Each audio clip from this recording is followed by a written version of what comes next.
Sharanangana Rajajanarangana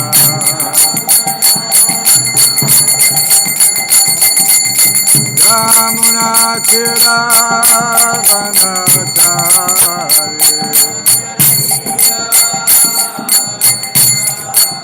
Yamuna Kiravanatare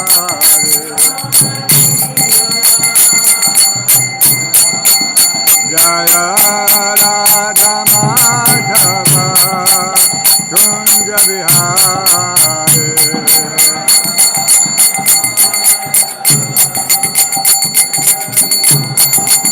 Jaya Radha Madhava Kunja Vihare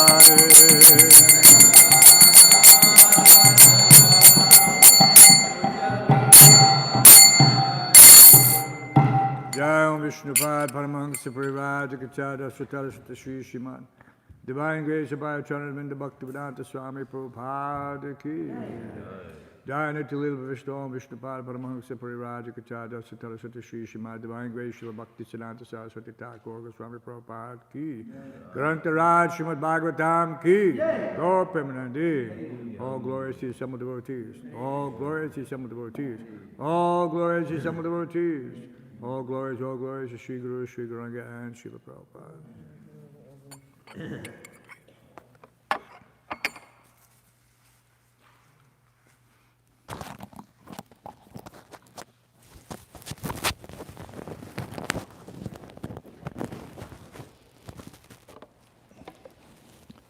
So we'll continue reading from Srila Prabhupada Leelamrita, Volume 6, chapter titled, The Lame Man and the Blind Man.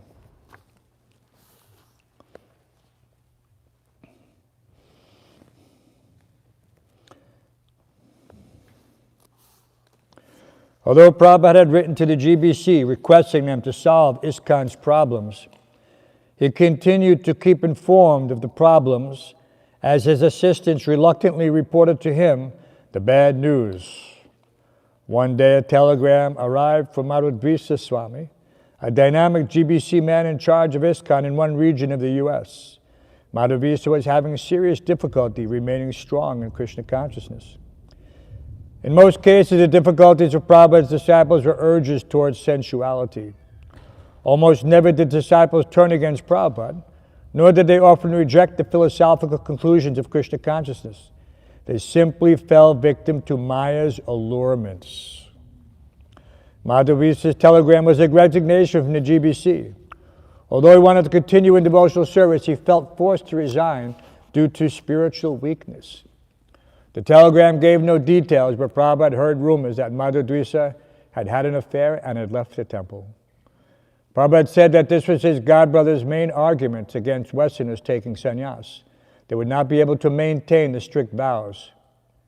He said that a German godbrother of his had also caused disruption by his intimate dealings with women.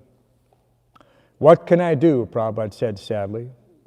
I am working with all third-class men, fools and rascals. Things are going on simply by Krishna's mercy. Prabhupada sent a telegram back asking Madhavis to come and speak with him. Although he restrained his emotions, the devotees could see that he was distracted. It was another case of a strong affectionate bond for a son who had rendered wonderful service, a disciple whom he had patiently trained over the years. Again, the possibility of Prabhupada's retiring from active management looked doubtful. Srila Prabhupada said he was trying to engage fools, rascals, anyone to spread Krishna consciousness. He was unable to find strict followers, but what could be done?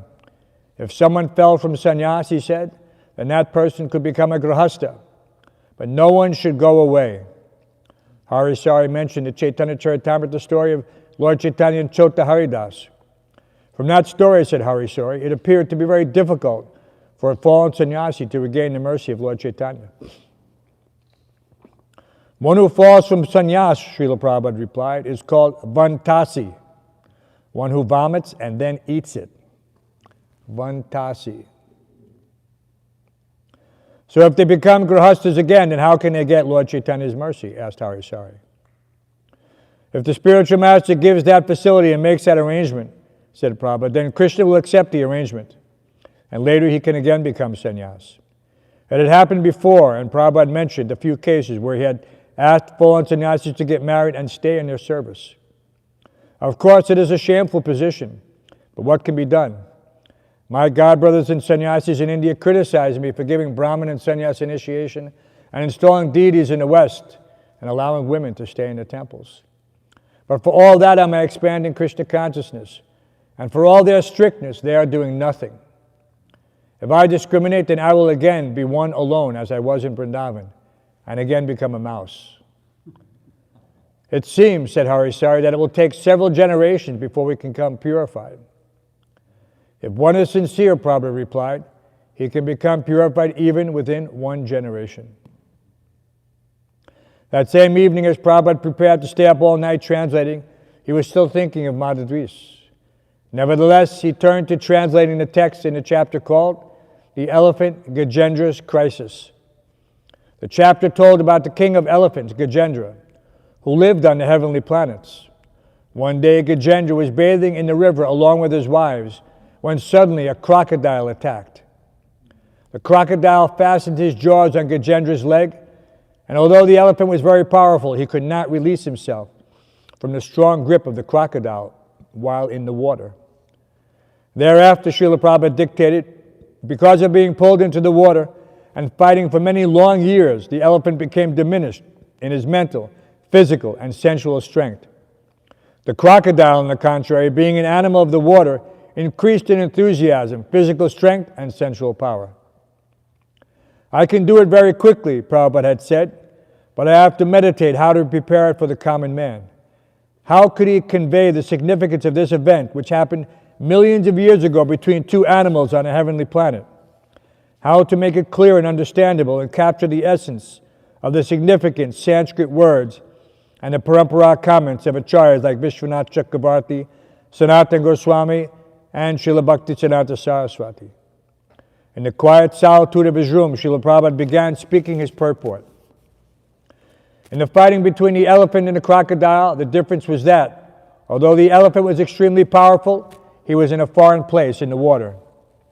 During 1,000 years of fighting, he could not get any food, and under the circumstances, his bodily strength diminished. And because his bodily strength diminished, his mind also became weak, and his senses less powerful. The crocodile, however, being an animal of the water, had no difficulties. He was getting food and was therefore getting mental strength and sensual encouragement. Thus, while the elephant became reduced in strength, the crocodile became more and more powerful. Now from this we may take the lesson that in our fight with Maya we should not be in a position in which our strength, enthusiasm, and senses will be unable to fight vigorously. Our Krishna conscious movement has actually declared war against the illusory energy, in which all the living entities are rotting in a false understanding of civilization. The soldiers in this Krishna conscious movement must always possess physical strength, enthusiasm, and sensual power. To keep themselves fit, they must therefore place themselves in a normal condition of life. What constitutes a normal condition will not be the same for everyone, Prabhupada continued, and therefore there are divisions of Varnashram, Brahman, Kshatriya, Vaishya, Shudra, Brahmachari, Grahastha, Vanaprastha, and Sannyas. Especially in this age, Kali Yuga, it is advised that no one takes sannyas. From this, we can understand that in this age, the sannyas ashram is forbidden because people are not strong. Sri Chaitanya Mahaprabhu showed us an example in taking sannyas at the age of 24 years. But even Sarvabhauma Bhattacharya advised Sri Chaitanya Mahaprabhu to be extremely careful because he had taken sannyas at an early age. For preaching, we give young boys sannyas, but actually, it is being experienced that they are not fit for sannyas. There is no harm, however, if one thinks that he is unfit for sannyas. If he is very much agitated sexually, he should go to the ashram where sex is allowed, namely the Grahastha ashram. That one has been found to be very weak in one place does not mean that he should stop fighting the crocodile of Maya. One should take shelter of the lotus feet of Krishna, as we shall see Gajendra do, and at the same time one can be a Grahastha if he is satisfied with sexual indulgence. There is no need to give up the fight. Sri Chaitanya Mahaprabhu therefore recommended Sthanes tatak shuttikatam tanuvan manobi. One may stay in whatever ashram is suitable for him. It is not essential that one take sannyas. If one is sexually agitated, he can enter the Grihastha ashram. But one must continue fighting. For one who is not in a transcendental position, to take sannyas artificially is not a very great credit. If sannyas is not suitable, one may enter the Grihastha ashram and fight Maya with great strength. But one should not give up the fighting and go away. Srila Prabhupada ki.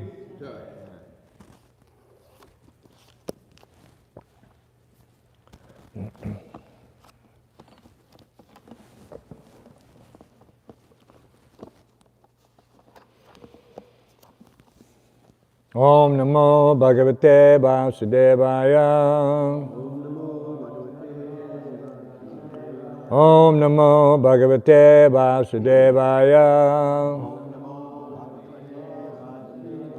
Om Namo Bhagavate Vasudevaya. Reading from the second canto, 9th chapter, text 44.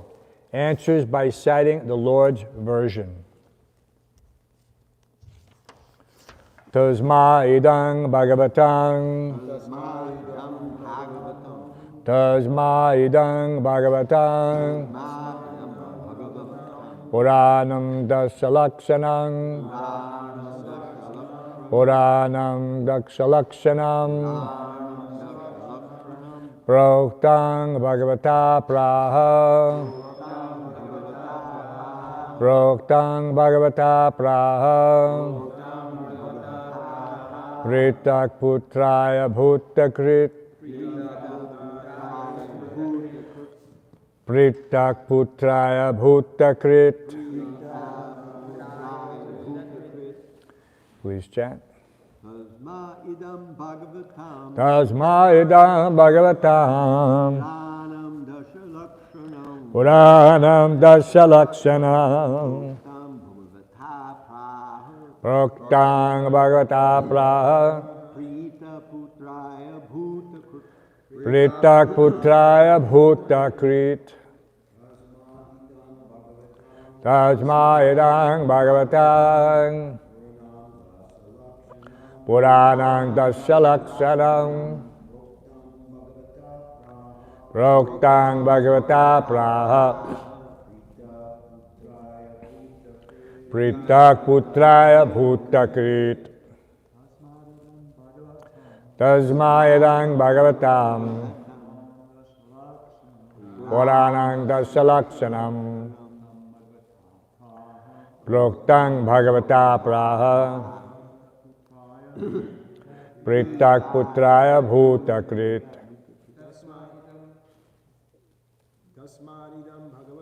Tasmaidang bhagavatam.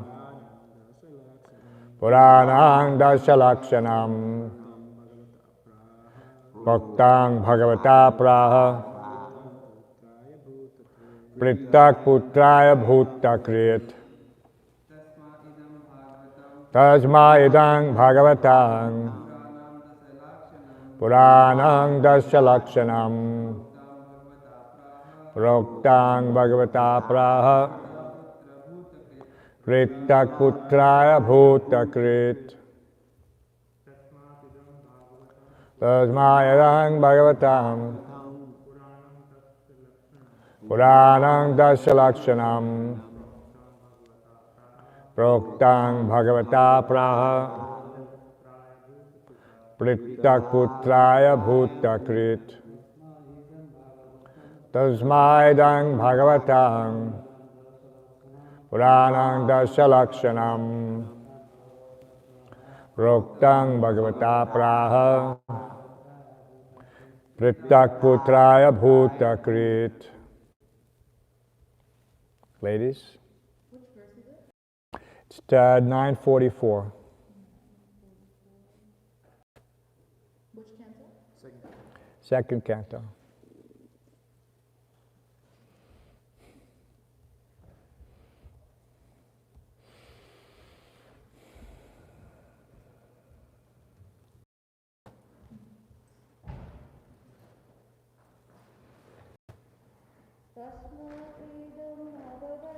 Tasmaidang bhagavatam.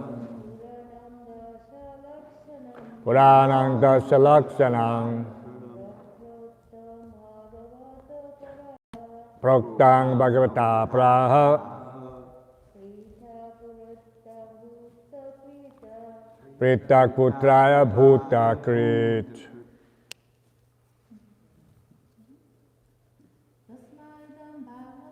Tasmaidang Bhagavatang Puranang Dāsa Lakshanam Proktang Bhagavata Praha Pritak Putraya Bhuta Krit. Tasmai. Thereupon, idam, this, Bhagavatam, the glories of the Lord or the science of the Lord. Puranam, Vedic supplement. Dasha Lakshanam, 10 characteristics. Proktam, described. Bhagavata, by the personality of Godhead. Praha, said. Pritak, in satisfaction. Putraya, unto the Son. Bhutakrit, the creator of the universe.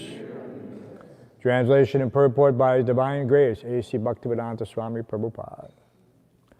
Thereupon, the supplementary Vedic literature, Srimad Bhagavatam, which was described by the personality of Godhead, and which contains characteristics, was told with satisfaction by the Father, Brahma, to his son, Narada. Purport. Although the Srimad Bhagavatam was spoken in 4 verses, it had 10 characteristics which will be explained in the next chapter.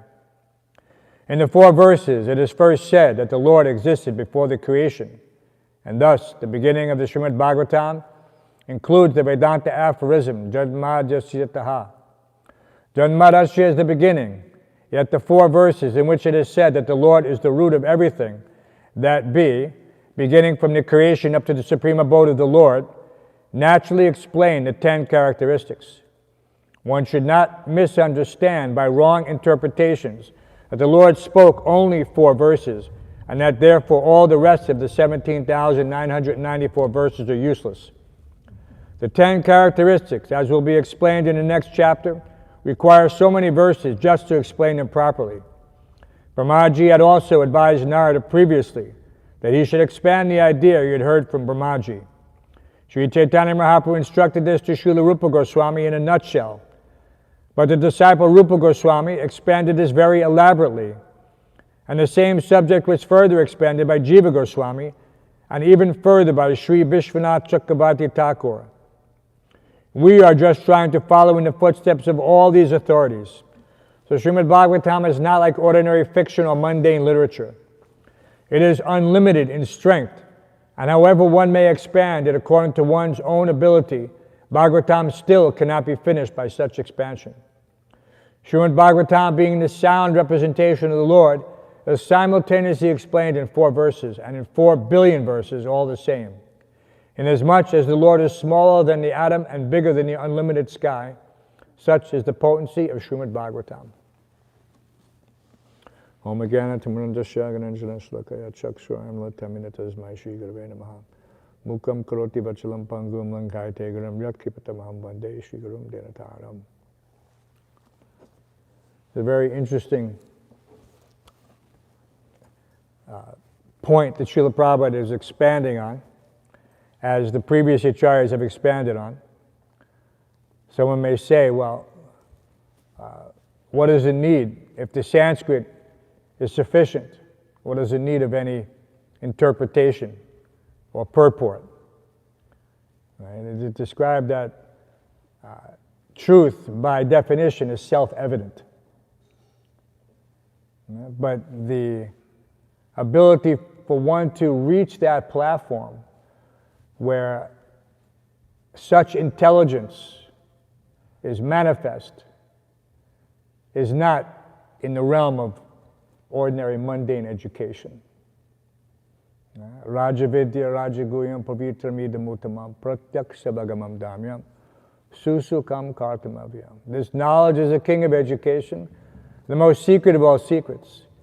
And because it gives direct perception of the self by realization, it is the perfection of religion. It is everlasting and joyfully performed. So this, in a nutshell, this verse explains quite a bit.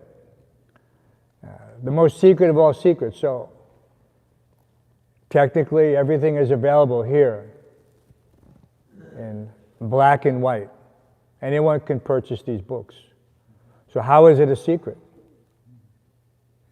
It is a secret because very few people are able to direct or focus the intelligence required to have the vision to appreciate transcendental aspects. Otherwise, mundane grammarians have expanded unlimited, how can you say, compilations.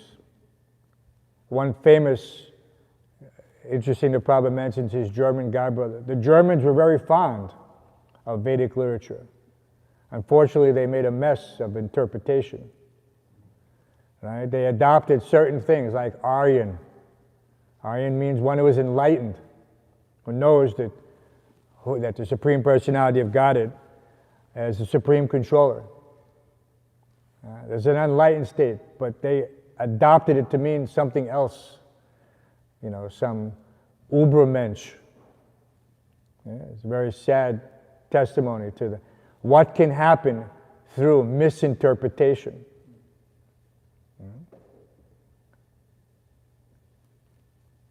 So it is very important that the essence, aham savasya prabhavoma taksaram prabhatate, itima tvabhajante mam buddha bhava samatva. This Buddha bhava.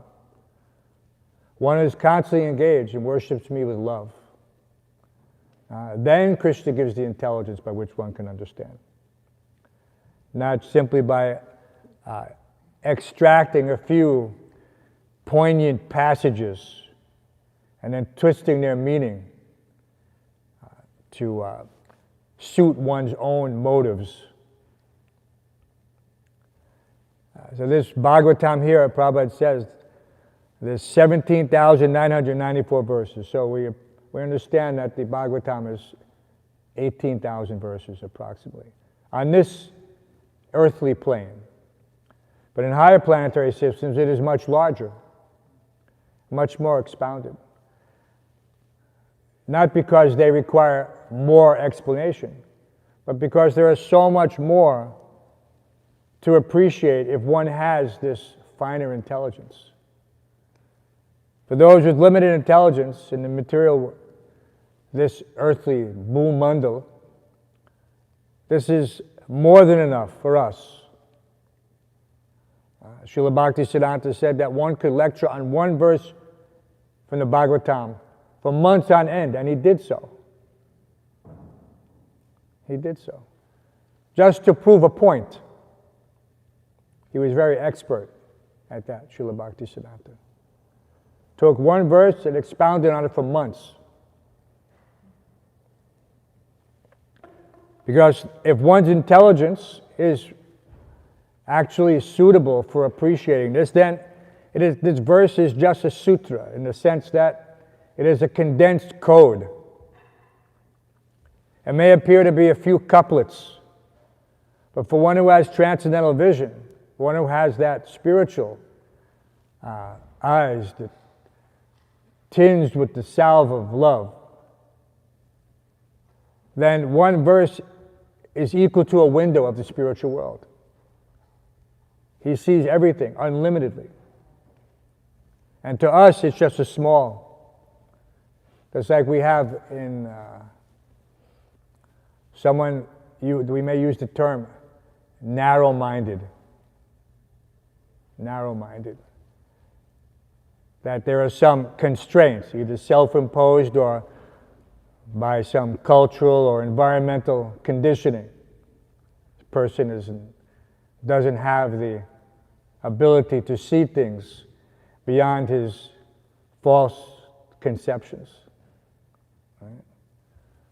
So for one who has unlimited intelligence through this Buddhi Yoga, This Buddha yoga means this extremely purified intelligence, not just ordinary intelligence. Then one verse, it's like opening up a door and entering a different dimension. He sees everything. How is it that we can appreciate the songs of the acharyas? Such simple tunes. Prabhupada chose this Jai Radha Madhava. And we watched him sit on this very Vyasasana. And tears, he so emotional, he couldn't continue. He was so choked up. But it's the same words we're seeing. It's the same words the grammarian is seeing. But the self-realized soul, for him, this is a complete window to the spiritual world. He sees everything in real time. One time a devotee asked Prabhupada, how do you see Krishna? How does the pure devotee see Krishna? And so at that time, Srila Prabhupada, we had just implemented the video recordings that you see on YouTube. Srila Prabhupada giving lectures in Los Angeles and New York, New Vrindavan 72, 73, 74, and last ones in 75. And so they asked Prabhupada, said, Prabhupada, so how do you see Krishna? How does the pure devotee see Krishna? And we know that the pure devotee sees Krishna within the heart, but this devotee was asking, but how? Yeah. Prabhupada said, like closed circuit TV. That he even understood this concept shocked some of the more skeptical among. Prabhupada knew everything. Of course, we know that we have the example of Dhritarashtra and Sanjaya. And that is exactly the same thing. Dhritarashtra was not in the battlefield, and he was blind on top of that. But Sanjaya could see everything happening by his this particular siddhi. He could see everything that was going on in the battlefield, like closed circuit TV.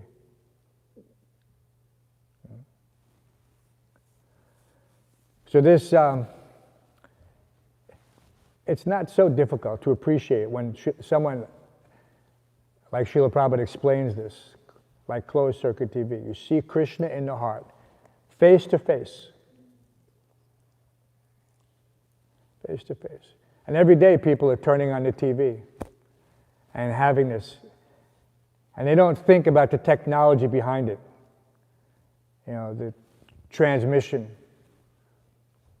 by whatever microwave or other satellite, cable.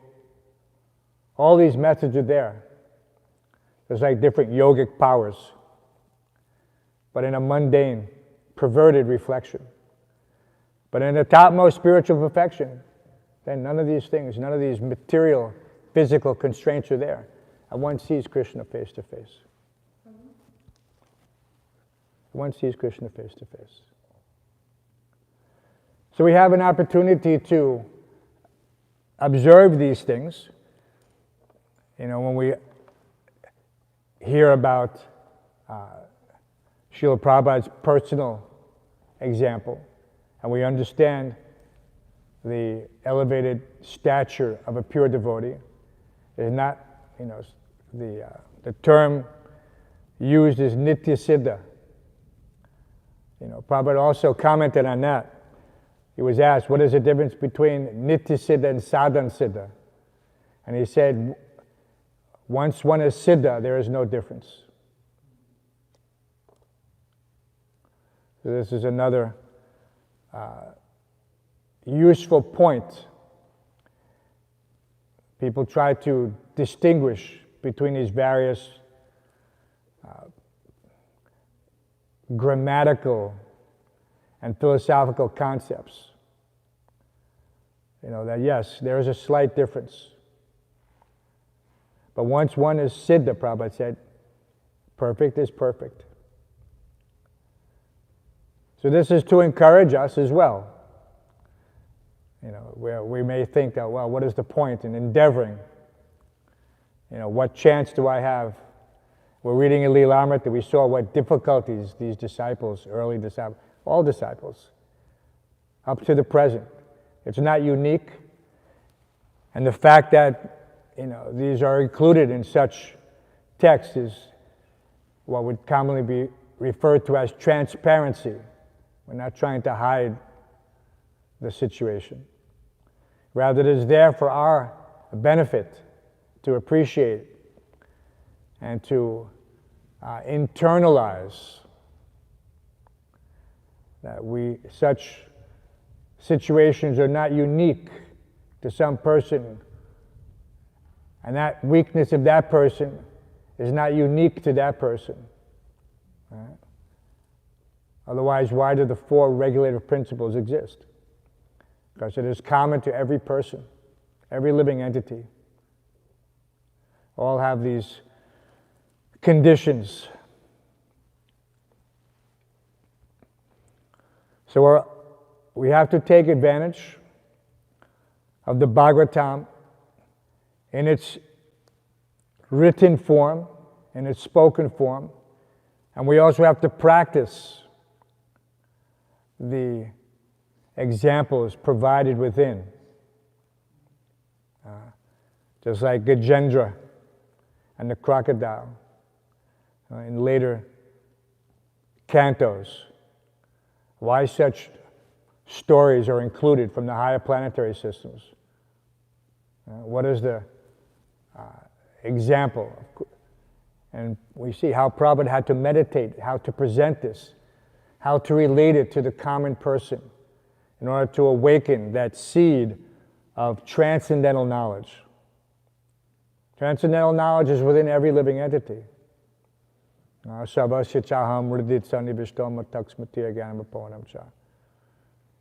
It is there, covered. And so many analogies are given in that respect. About like a light covered by colored glass and diffused. It's like the modes of material nature compared to the primary colors, goodness, passion, ignorance. So if one's true nature, his spiritual nature is covered by the modes of material nature, then it's diffused in that way, and it's observed that a person acts according to that lens. Right? What do they say in the material world? He or she is seeing things through rose-colored lenses.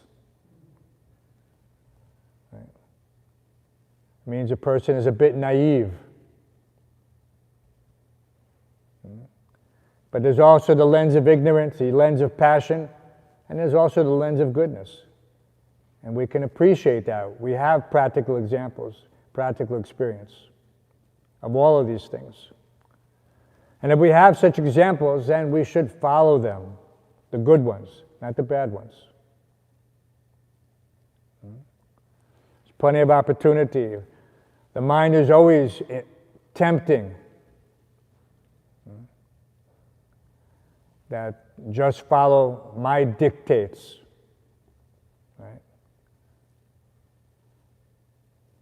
So the struggle between the mind and the intelligence, Buddha Bhava Samanvataha, this is to those who are constantly devoted and worship me with love, I give the intelligence by which they come to me. Okay? So there's a caveat there. It is not mechanical that I come in and offer my respects just because that is the cultural tradition. There are many people bowing down in so many houses of worship, but it is mechanical. They're doing it because they've been taught to do it, but they have no proper understanding. What is the goal? Sambandha abhideyam prayojan. That the goal is love of God. There was a common saying, that you cannot dream of someone that you have not seen. You cannot dream of anything which you have not seen. This is just an axiomatic truth. You have to have some experience. And we dream of so many things for which we have no experience in this life, which is an indication of the continuity of memories, good and bad, that travel with the subtle body from one form of life to another.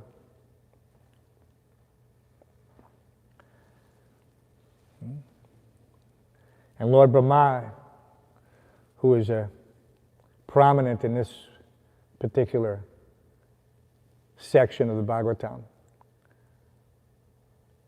when he awoke and found himself in darkness with no reference,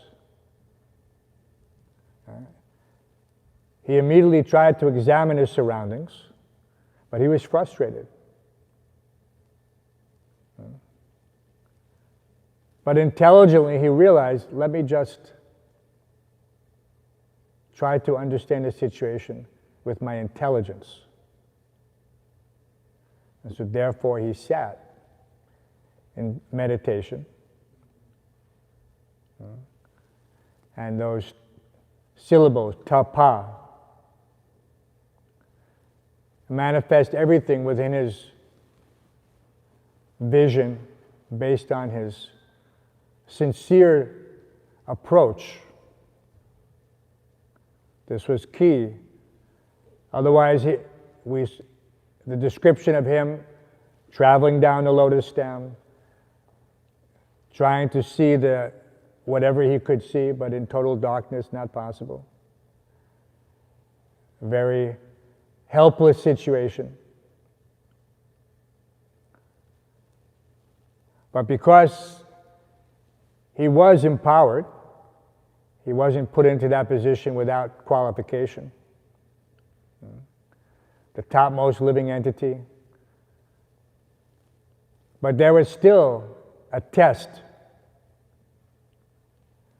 to see what he would do.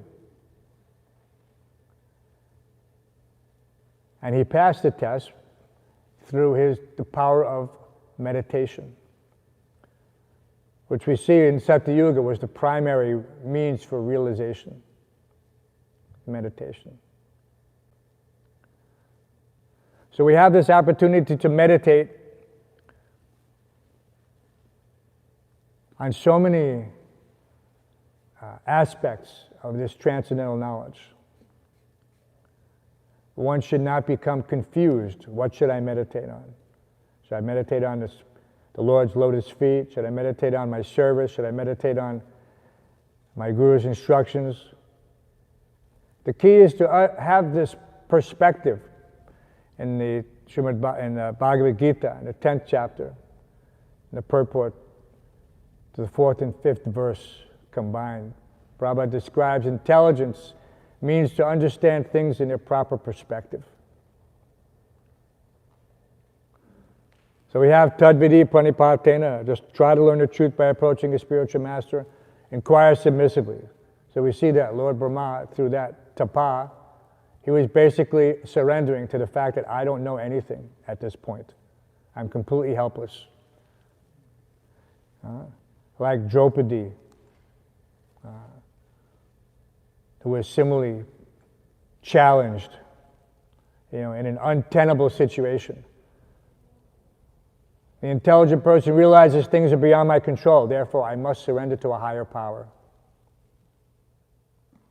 But that is not due to the living entity's fiercely independent nature. It is the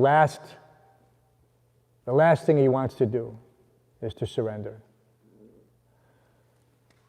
And it took Arjuna up to the 18th chapter, the end of the conversation, for Krishna felt that he was finally able to appreciate the simple injunction, Sarvadhamma pratyaja mame kamashunam bhaja. So much knowledge had been given to him, so much opportunity to ask certain questions, to inquire. Krishna had given him everything, but still, at the end, he had to consolidate everything. And so we see that this Sarvadharma, just abandon all varieties of religion and surrender unto me. I will deliver you from all sinful reaction, do not fear. And why is it important? Yesham tvantagatam papam jananam punya karmanam. This is the key. One has to be free from sinful activity in order to get entrance into the realm of spiritual knowledge. And so Prabhupada gave a very simple formula. Follow 4 regulative principles, chant 16 rounds. The 4 regulative principles: stop all your sinful activities now, all your nonsense, finished. Chanting the holy name clears Chaita Darpana Marjanam. All of our sinful reactions, conditions from birth after birth. But still, the patience is not there. So again, we're encouraged by our Goswamis that one should utsaha nishchayat daryat tat tat karma pravartanat. Enthusiasm, patience, firm conviction. These ingredients must be there. It's not that when one comes, automatically he will get the benefits of someone with 40 years experience. How to fight off Maya from various angles. Just like practicing any martial art. If you have a novice, you have a white belt, and you put him on the mat with a black belt, his chances are very slim, practically nil. Because the black belt has the benefit of 10, 20, 30 years experience. He knows every possible move, and he can anticipate, whatever the neophyte will attempt. So this is the benefit of this being steady, is that one has experience. This experience is it's like tapa. Austerity is the wealth of the Brahmin. But what is that austerity? It is not just something you put in a box and store away. It is the ability to fortify oneself against the onslaught of Maya. It is like building a fort, which has different connotations depending on the ashram. But it's a fact that austerity, this wealth of the Brahmins, means that it's accessible. It can be used just like one uses any means of exchange. That I'm sure everyone here has played video games, right? Everyone's here played video games, right? Don't you have you acquire a certain amount of strength? You have mana, you have this, you have that. You have your various weapons all stored up in your little, right? And so when somebody comes to challenge you, you select a suitable defense, weapon. You have to have stronger power, which you've acquired over various challenges. And you've risen through different levels. But ultimately, you have to contend with the big boss. Maya is the big boss. These little temptations, they're there as well. Like probing actions, to determine your weakness. So Maya will throw a couple of things at you and see which one you bite at. And in Bhagavatam, there are also analogies like that. Right? What is the fish? What is the weakness of the fish? His weakness is his tongue. So they put a worm on a hook, throw it in the water, and he's a sucker for that worm. So in the material world, there are so many hooks that Maya baits for us. It could be wealth, it could be women, right? Nadanam, najanam, nasundarim, kavitava, jagadishakame. Why does Lord Chaitanya say this? I don't want wealth, I don't want women. Why? I don't want profit, distinction, adoration. Because these are the hooks that Maya wants to catch you with very easily. And look around. Whole material world is trapped like that. Only a few devotees in Krishna consciousness are trying to succeed by exercising their intelligence and storing up their wealth of austerity by engaging in activities which are contrary to the comfortable life that the materialist envisions for himself. Right? Who else gets up and takes cold showers or gets up at 3:30 in the morning, you know? Or chants 16 rounds for purification? These things are not ordinary activities, and ordinary persons cannot do them because they cannot focus. Vyavasayatmika buddhi ekeha kurunandana. One pointed attention. Of course, the materialists are all about focus. They have focus groups, right? Everywhere you go is a focus group. Even in the military, they have focus groups. What's in a military means, kill the enemy. That's it. What is the need of a focus group? But somehow or other, and the warriors, they even joke about it. They call it death by PowerPoint. Death by PowerPoint.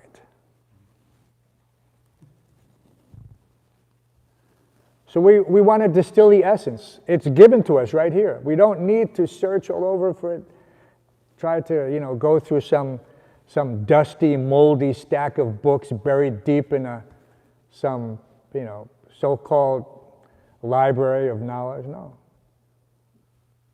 It's right there, but it's hidden. That's why it's topmost secret. It's right there, but people cannot see it. They don't have the eyes to see it. So we're very fortunate. The spiritual master comes. He opens up our darkened eyes just so that we can get a glimpse. But then it is up to us to continue the pursuit of knowledge. Right? We have this... Sometimes people just want to be spoon-fed, from cradle to grave. This type of mentality is just that I should be taken care of, somehow or other. There's a famous thing, I remember hearing it, your kids, whenever you get married, your kids will say this to you at some point. They will say, I didn't ask to be born. I did not ask to be born. So what does that mean? It means if I'm born, then everything should just be there. And if it's not, then, what's the point? So Krishna has a way of instructing us. We can be dull. If you go to Vrindavan, all the analogies Prabhupada used to give about the donkey, being kicked in the face when he approaches the female for sex. It's a very, how can you say, effective example for one who's sensitive to such topics. That it means that it's not an easy thing. There's pain and suffering. It's not all, what do they say in the material world? Wine and roses? Is that what they say? No. But there's a purpose for it.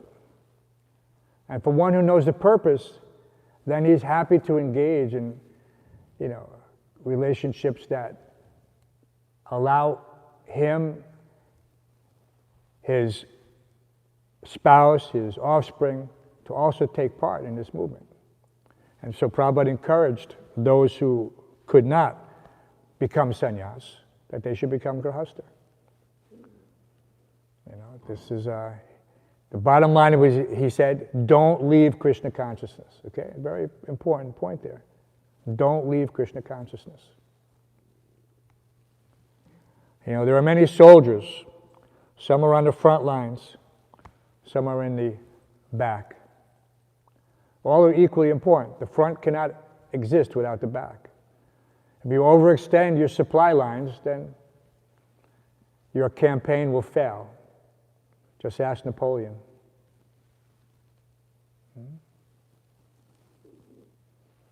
It is the main reason for the failure of most military campaigns, overextended supply lines. So we have a lot to learn. The Bhagavatam is there for us. We hear from the lips of the spiritual master, if we have the ears to hear. It's a very important point here. Everything is available. Some take advantage and some don't. There are literally thousands of lectures. It's inconceivable in one sense. There is no one single person who has as much recorded history as Srila Prabhupada. Just doesn't exist. Thousands of lectures. And we're talking about a certain caliber. I mean, there may be many so-called podcasts. Chapter 3,333. What are they talking about? Useless nonsense. Useless nonsense. But if one hears just one lecture of Srila Prabhupada, submissively, in the right frame of mind, his entire life is changed. His entire life is changed. Because it is the direct connection to Krishna. It is a direct connection. Guru Mukha Padma Bhakya Chitte Te Kuriyakya. But some will minimize, Srila Prabhupada was just translating this and that. But anyone can say that without having read Srila Prabhupada's books, because they don't know. They have no realization. Right? Naham Prakasha Savasya Yoga Mahasamabhata. Krishna doesn't allow himself to be revealed. He does not allow himself to be revealed. So that's why the Bhagavad Gita is the ABCs, so that we understand what are the pitfalls. It actually tells us that we are the rascals. I remember reading Bhagavad Gita and realizing I'm the rascal. I'm the Naradama. I'm that person. I was in denial. In the material world, everyone's in denial. And technically, the first point of enlightenment is to realize that I'm in denial, that I don't know anything, and that I'm actually being exposed to knowledge for the first time. However old I was, 23, 22, I realized I'm actually having knowledge now. I have the opportunity. I didn't have it, but I realized that this was knowledge, and that everything else I'd encountered up to that point was not knowledge. That was quite a revelation. So I felt very fortunate at that point, and I made it a vow that I would understand whatever I could understand with my small mind at that point. That because I realized that I'd found a treasure, and that it was, and that I was just getting a glimpse, and that there was so much more, and that finally life had meaning. Real meaning, not this sensual engagement, with the external. But this, hopefully, where everyone has within himself that dedication and determination, because these, without these two components, spiritual life is already a challenge. But without this inner fortitude, then he will certainly have more difficulty than necessary, put it that way.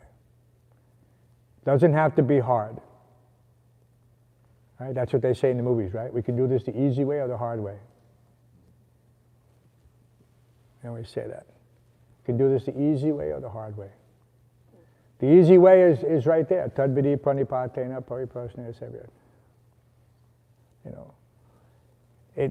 It was easy to surrender to such a soul like Srila Prabhupada. It was actually easy to surrender to someone who was the embodiment of transcendental knowledge.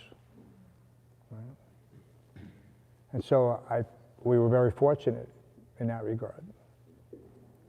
All right? And one has to just have that same attitude. He's in the most illustrious movement that the world has seen in 500 years. Right?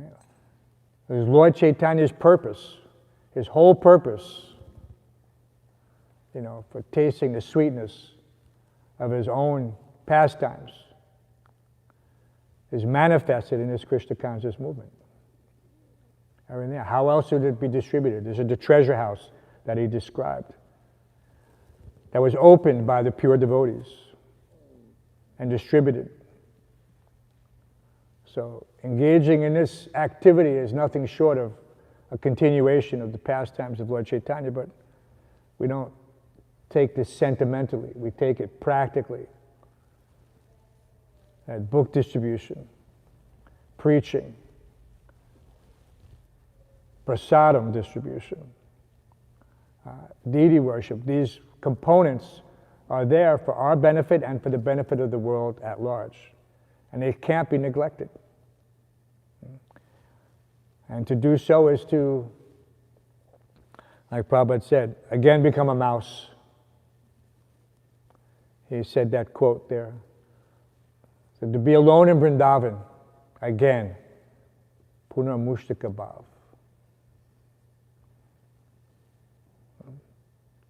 So Prabhupada utilized everything that Krishna gave him, even if it was broken. Right? These Western disciples, they are not fit for spiritual life.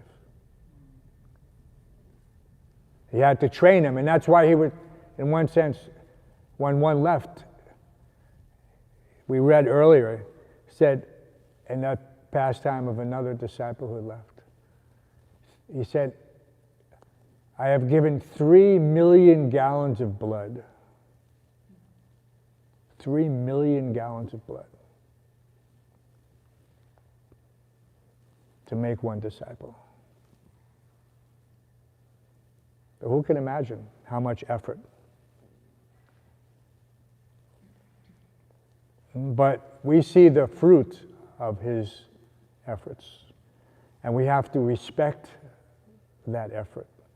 And part of that respect is to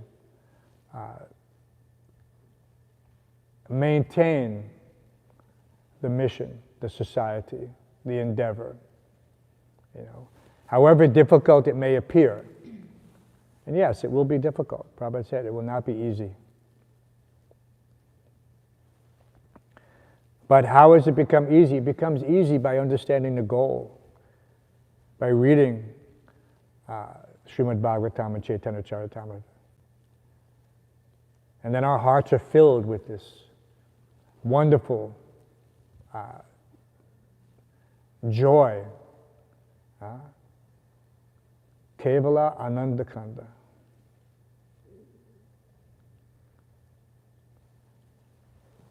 And so anything that happens, we have it in perspective.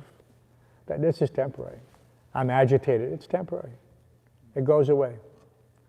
As a matter of fact, if I open up one of Srila Prabhupada's books, not his books, but the books of the Acharyas, the books of the Supreme Personality of Godhead, but given to us by His divine grace, then everything is immediately solved. All problems are solved just by opening up, turning to one purport. How amazing transcendental knowledge is. So we'll read the translation again. Thereupon the supplementary Vedic literature, Srimad Bhagavatam, which was described the personality of Godhead and which contains 10 characteristics, was told with satisfaction by the father, Brahma, to his son Narada. Told with satisfaction.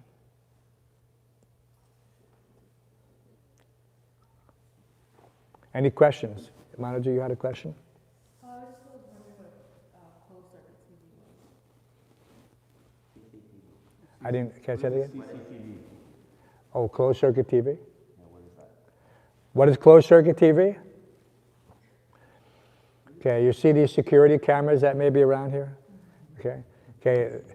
Closed circuit means it's not broadcast over the air by cable to a receiver.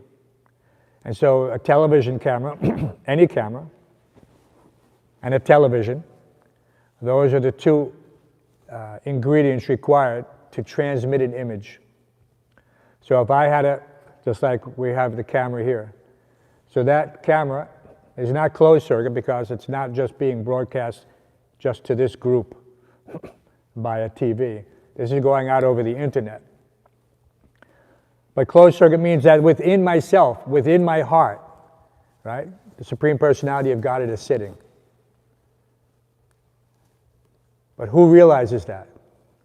At what stage, right? Brahmaiti paramatmeti vedanti tat tattvavidat tattam yad jnanamadvayam brahmaiti paramatmeti bhagavan iti shabdite. That the truth, the supreme absolute truth, is realized in three phases of existence. The impersonal, the local, and the supreme, Bhagavan. The local aspect of Krishna means within the heart of every living entity. If he's in my heart, what is required to see him? Sarvasya Chaham, I am seated in the heart of every living entity, and from me comes knowledge, remembrance, and forgetfulness. So we understand the Lord's presence because I'm getting knowledge. I'm getting transcendental knowledge. It's not my knowledge. That knowledge, Sat Chidananda, is there since time immemorial. The living entity is part and parcel of the Supreme Lord. But it's only exposed if one is engaged in devotional service. So when Krishna reveals, when you are able to understand this, then we should understand how our intelligence has been purified by the process. Now the next step is to try to serve in such a way that real love is awakened. So through the basic activities of Krishna consciousness and deity worship and serving without motivation, meditating on the transcendental form of the Lord, because we have knowledge in the Bhagavatam. We see the Supreme Lord in all of His glory through the eyes of the pure devotees. They're describing what we cannot see yet, but the fact that they have seen it should give us encouragement. It's not that Krishna has not been seen. People say, and we understand that for the rest, for 99% of the population, they have no conception of God. They don't know what He looks like. They don't know what He does or what He wears or how He acts.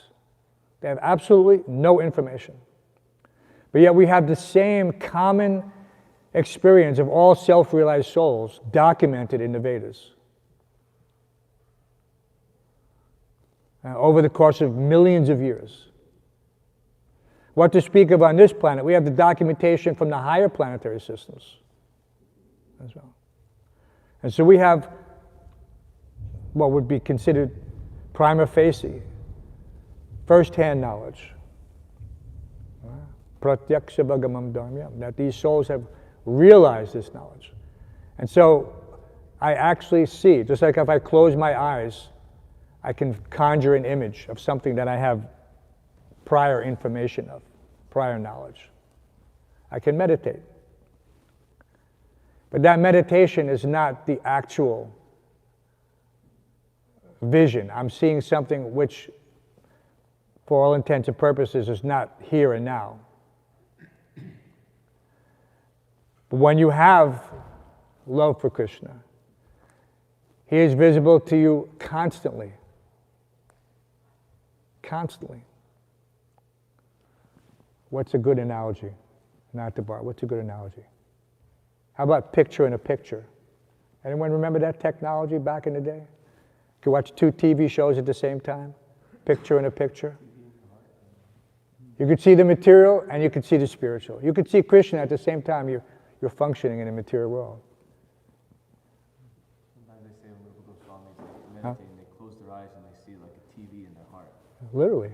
They literally see Krishna within the heart. Not just Krishna, they could see the whole spiritual world.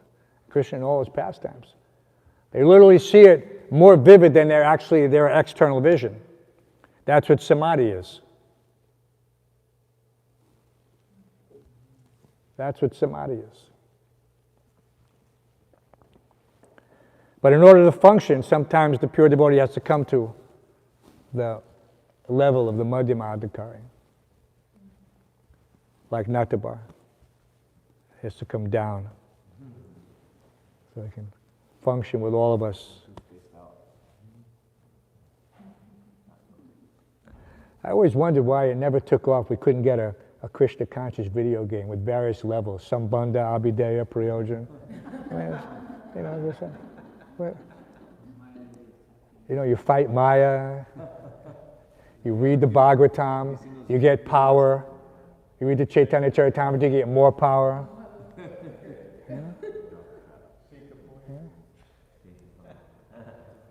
Anyway, maybe next generation, not our generation, whatever.